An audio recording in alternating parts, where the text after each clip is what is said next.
Doesn't seem like it's happening in Rome. Like moving on to Roma. Well, they're doing the opposite. They're letting everybody go. Everybody's up for sale, according to Monkey. If you've got an offer, he'll listen. Is that a good idea? Is it good business? It's good to listen to every offer. I'm thinking, if Neymar left Barcelona for 200 million, everyone's got a price tag.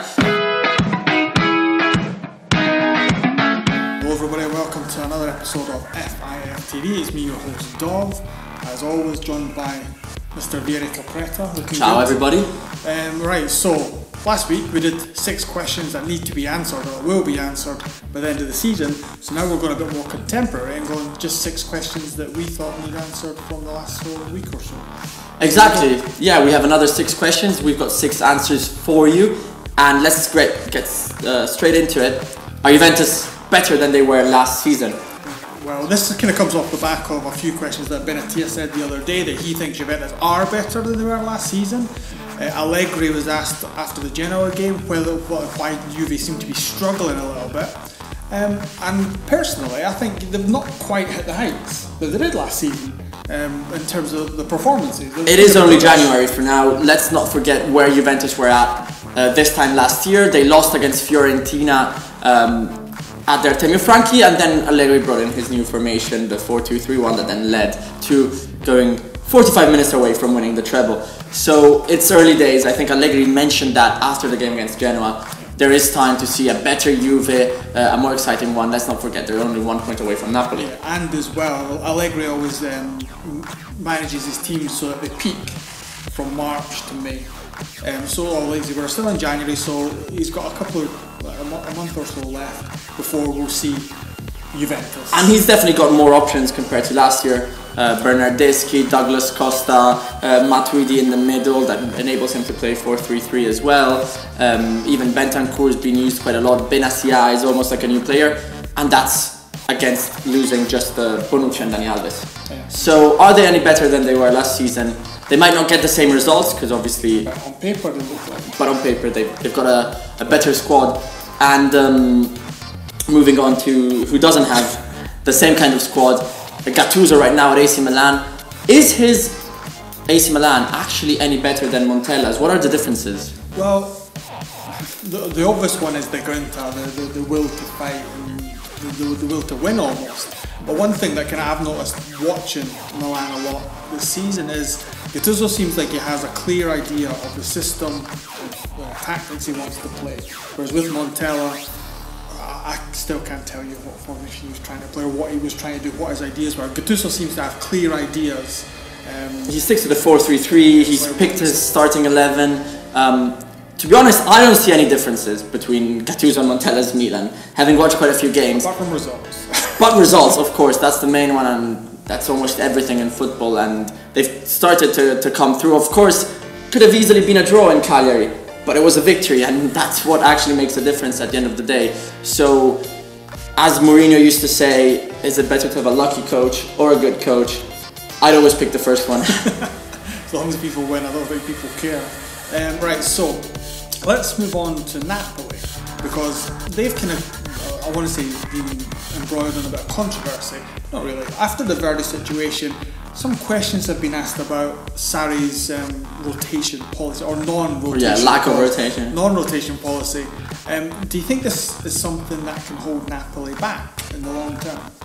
Well, bringing in some examples of successful teams with little rotation, thinking about Mourinho's Inter when they won the treble, he stuck to the same kind of 11, at least for the final months, and so did Allegri last year with Juventus. Now, the difference between the 2 examples I'm bringing up and Napoli right now is that Sarri's been stuck with these 11 from the very beginning of the season, whereas Allegri and Mourinho kind of fell into that formation towards the end, and they obviously had slightly bigger squad depth in terms of the same quality, but it seems like Sarri doesn't really trust some of his players, and he's probably the other extreme to a coach that rotates constantly. It's probably a bit too far. Like, I feel some of the players, Insigne, Hamsik, Callejon, their fatigue is quite visible. They need some Mertens fresh. is back. They were all celebrating with Mertens scoring and he's back to his best and all that rubbish. So. Well, of course, the quality is there, but if it's always the same 11, Do you think he'll rotate at all? Perhaps in the Europa League? I think the Europa League will be the only competition he'll rotate. I don't think he'll rotate in Serie A unless he absolutely needs to, injury and suspension. And I think that's, if you want to say that's what a winning coach would do, pick his best team every game, essentially is one game a week. The Europa League can be used to kind of maybe try and breed some confidence from Sarri in those players that aren't getting the playing time in Serie A. So, and you know what they say in Italy, squadra che vince non si cambia. You don't change a winning team. So stick to it and we'll see if he'll make the best decision at the end of the season. Indeed, right. So moving on to a team that looks like they're going to be making a lot of changes in January is Inter. They've signed Rafinha, Lisandro Lopez, there's talk about Javier Pastore, Daniel Sturridge and a number of others. But Vieri, what do Inter need? Do they need Rafinha? Do they need Lopez? Do they need Pastore? They definitely needed a centre back. Like, Lopez is probably good enough just to stay there as a replacement when Miranda and the Skriniar are out. What do they need in midfield? They need a more creative playmaker behind Icardi, because of course Perisic and Candreva have been the keys to unlocking Icardi's potential up front. When they struggle, the whole team struggles, and it's been over a month now without Perisic and Candreva making a difference in terms of goals or assists. So Pastore, in theory, would be a perfect number 10 to play in that position. I think Spalletti would love someone who's more versatile. Raja Nainggolan is the prime example, someone who can play in the whole... Everybody would love Nainggolan. Anyone, of course, could do with Nainggolan, but I think obviously Spalletti is probably the one that got the best out of him last season. Playing him behind the striker, or he could play alongside Gagliardini or Vecino in midfield. Sturridge, you mentioned. What could he bring? Well, more offensive player, of course. Yeah, more offensive player. He can also kind of maybe replace Perisic and Candreva on the wings as well if needs. And Icardi as well. Icardi if he maybe needs a rest as well.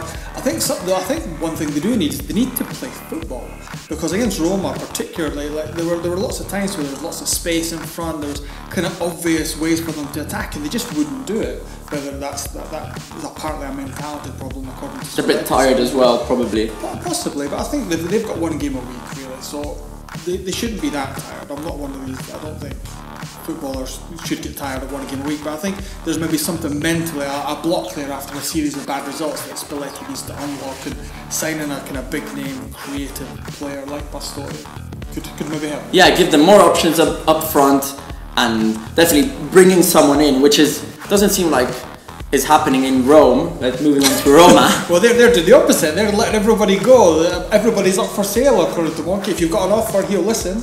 Is that a good idea? Is it good business? It's good to listen to every offer. I'm thinking, if Neymar left Barcelona for 200 million, everyone's got a price. Money isn't everything. It's the only thing. And everyone has a price for the $1 million man.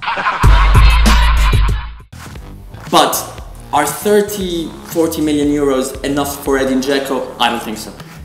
From a technical point of view, losing that kind of player in January is doing a huge blow to the Champions League chances. In the Champions League, but also qualifying for the Champions League. I meant qualifying, but obviously Roma are in the Champions League as well. 30-40 million, how can you replace a striker like that? You don't, of course. Their idea is to hand it over to the Frel and Schick. But exactly, I think the Frel and Schick are better players than what we've seen so far, especially the second. He's Schick is potentially a better player than Dzeko in the future. But right now, if Roma are to get in the next results in the next 6 months, they just cannot let go of Edin Dzeko. And with the prices we've seen in the summer, 30-40 million for someone who's top scorer in Serie A last year. Yes, he's 31-32 years old. But really, you need those goals. We've seen Coutinho go away for 160 million. Is Dzeko worth just that little?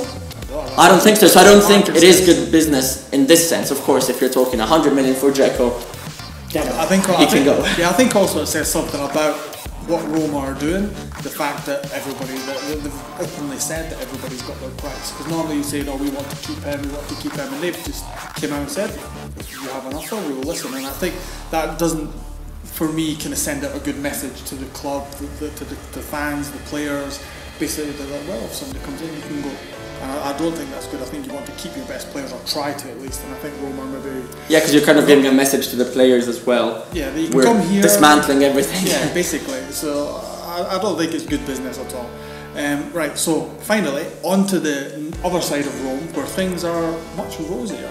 Lazio, hoping, well, there isn't any dismantling there in the summer, because exactly the way things are going. But what about if Lazio, who are in pole position for a Champions League spot next season, what will it mean to them in terms of keeping their players if they do qualify for the Champions League? Can they keep them? Well, they'll have loads of cash coming in from the Champions League. They'll have a spot in the Champions League that will attract players and will get players to stay. I still think if they manage to hold on to Simone Inzaghi and to 90% of the starting 11 they've got right now. I pretty much think Sergio Milinkovic-Savic is going to be sold in the summer. He seems like the key player to be sold also, because if he continues like this, I think he'll be, he'll go for 80 to 100 million euros easily.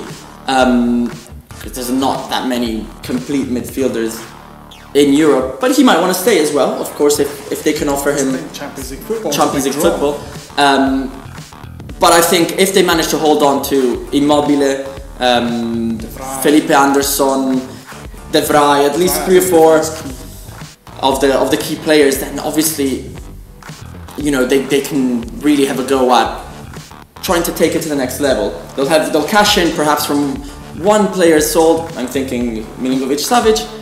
Cash in from the Champions League. Who knows? They'll probably spend some money on the transfer. Exactly. That could kind of elevate the squad in kind of general terms as well. They can kind of strengthen in a few other positions if they get that amount of money in. And like I say, the Champions League is such a draw. It means that, say for example, Inter won't qualify or Milan probably won't qualify.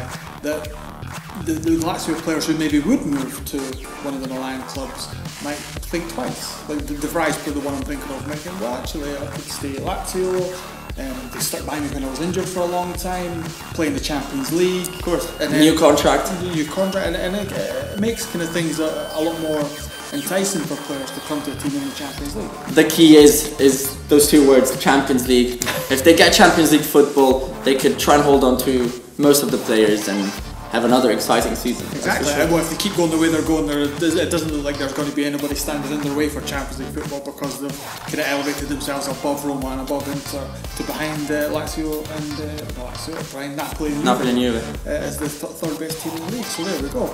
Right, I think that's it, Vieri. Remember, follow us on Twitter and Instagram and Facebook and all that at Serie A FFC on Twitter. You can find him on Twitter at Capretta, of course. You can find me at Schiavone. Go on FootballFootball.com, get our mug, they're lovely. And we will be back probably next week with no questions. So until then, there's nothing left for me to say other than arrivederci. Ciao, ciao.